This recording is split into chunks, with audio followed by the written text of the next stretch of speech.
Hello दोस्त, नमस्कार। मैं सुजीत आप सबको math sir Sujeet YouTube channel में स्वागत करता हूं। तो आइए आज हम एवरेज पढ़ेंगे और एवरेज का आज हमारा लास्ट वीडियो होगा, जो आज 3 या 4 क्वेश्चन हम करेंगे और अब से हमारा एवरेज आज से समाप्त हो चुका होगा। तो पहले आप हमारे देखिए स्क्रीन पे कि जब हम एवरेज में कैसा कैसा क्वेश्चन करने वाले हैं।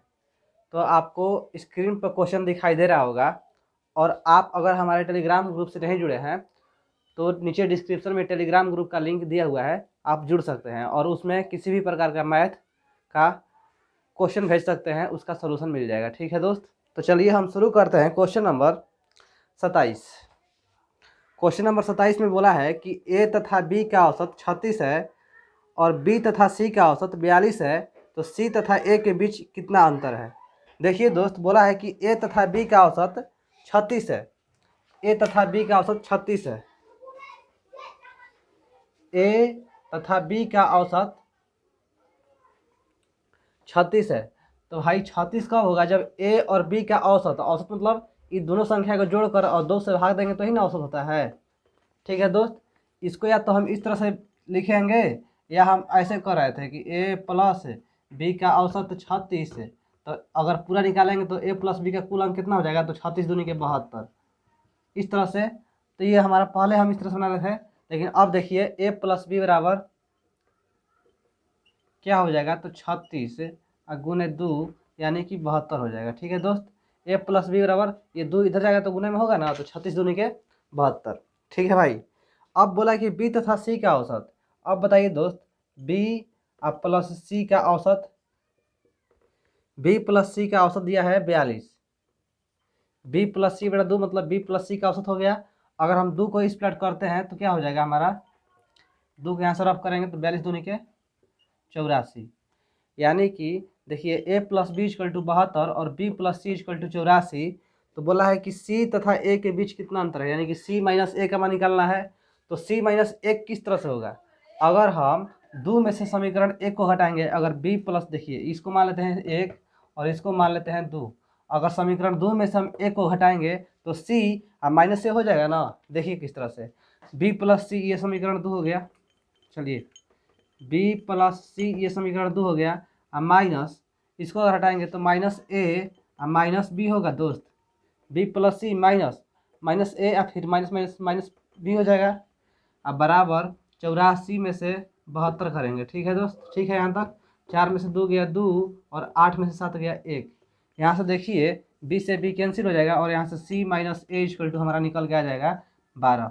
तो यही ना सी माइनस ए का अंतर हुआ, सी माइनस ए का अंतर 12। तो ये हमारा हो गया आंसर। ठीक है भाई। Question number 28।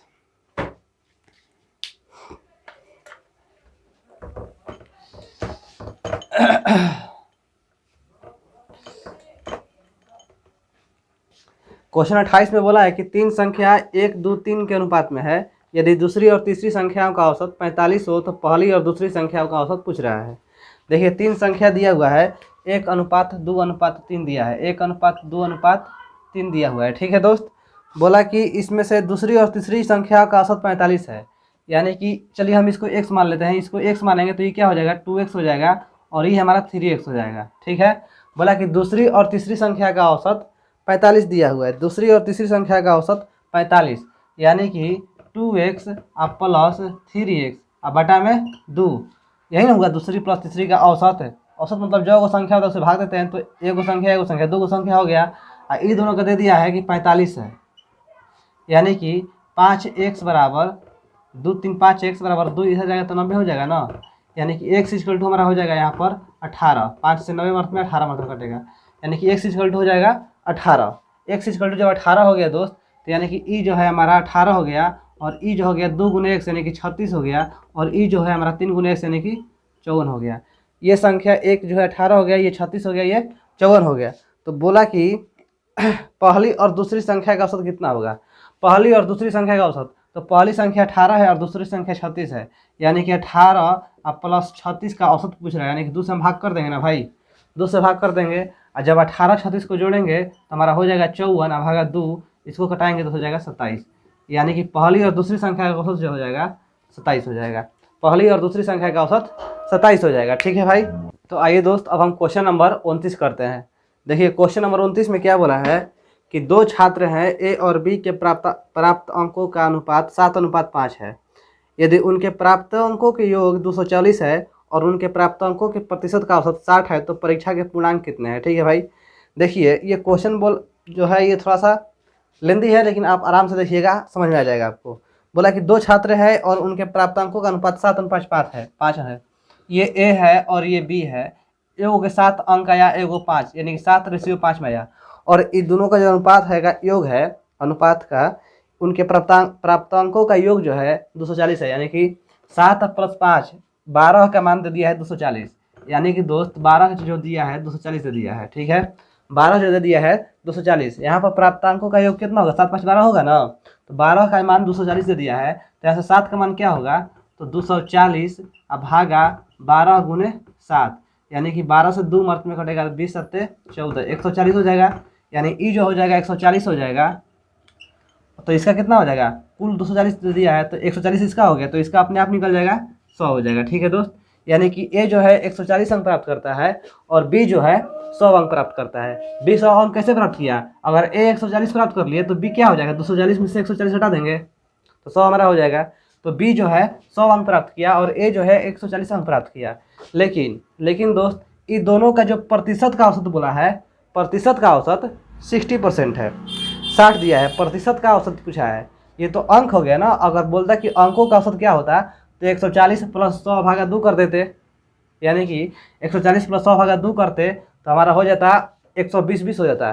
तो ये हमारा अंकों का औसत हो जाता है। लेकिन इसमें बोला है कि प्रतिशत के अंकों का औसत 60 दिया है, तो कुल परीक्षा में पूर्णांक कितना था, कितना अंक का कुल अंक था। तो हम मान लेते हैं दोस्त, परीक्षा में पूर्णांक अंक 100 x मान लेते हैं। ठीक है, पूर्णांक अंक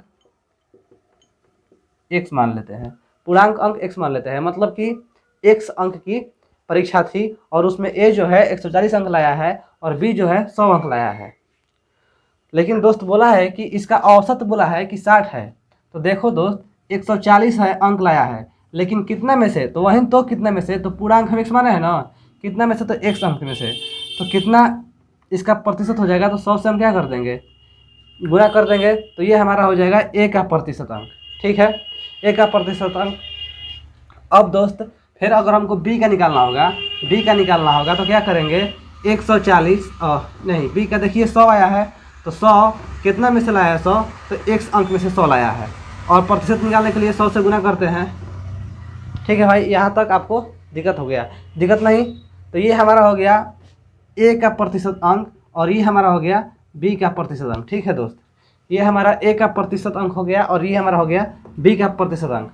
बोला है कि इतना ही नहीं, ये बोला है कि प्रतिशत के औसत जो है 60 दिया है, औसत यानी कि a + b का औसत 60 दिया हुआ है। कहने का मतलब अगर हम इसको सरिया कर लिखते हैं यहाँ पर, तो देखिए 140 × 100 भागा x, ये हो गया a का, प्लस 100 × 100 भागा x, ये हो गया b का। अब भागा में 2 करेंगे ना, क्योंकि इसका औसत बोल रहा है, औसत बोल रहा है।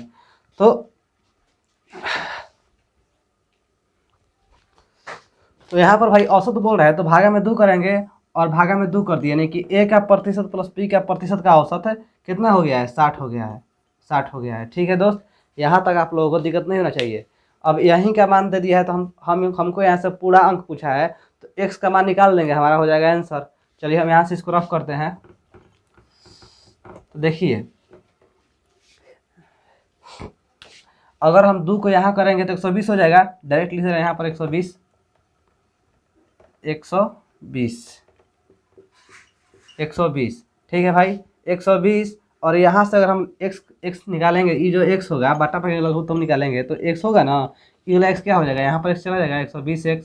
ठीक है, यहाँ भी रफ हो गया। चलिए यहाँ पर प्लस हो गया। अब देखिए 140 यानी कि 14,000 प्लस 100 × 100 यानी कि 10,000 बराबर 120x 0। अब देखिए 14,000 10,000 24,000, यानी कि 120x बराबर 24,000। यहाँ से 0 से 0 कैंसिल और 12 दूनी के 24, यानी कि x = क्या हो जाएगा हमारा, x = 200। तो पूर्णांक कितना था दोस्त, पूर्णांक संख्या कितना था, पूर्णांक कितना है, तो 200, यानी कि x का मान हमारा 200 आ गया। ठीक है भाई, आपको आशा करते हैं कि समझ में आ गया होगा। चलिए अब हम नेक्स्ट क्वेश्चन करते हैं, क्वेश्चन नंबर 30।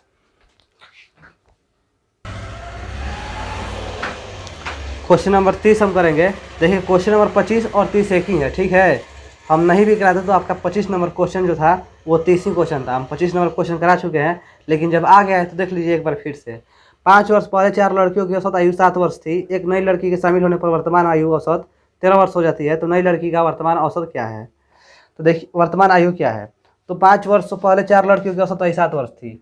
4 लड़की की औसत आयु कितना था दोस्त, 4 लड़की की औसत कितना वर्ष था, तो 7 वर्ष था। 4 लड़की की औसत आयु 7 वर्ष था, लेकिन ये 5 वर्ष पहले ना, 5 वर्ष पहले, 5 वर्ष पहले, तो बताइए भाई कुल आयु 4 लड़की कितना हो जाएगा, 4 लड़कियों की कुल आयु कितना हो जाएगी, तो 4 7 28 हो जाएगा, 28 हो जाएगा। ठीक है भाई, देखिए 5 वर्ष पहले, अगर मान लीजिए 5 वर्ष पहले 4 लड़की की औसत आयु 28 वर्ष है, तो अब जो हो जाएगा, अब सब में 5-5 वर्ष जुड़ेगा, और सब में 5-5 वर्ष जुटेगा।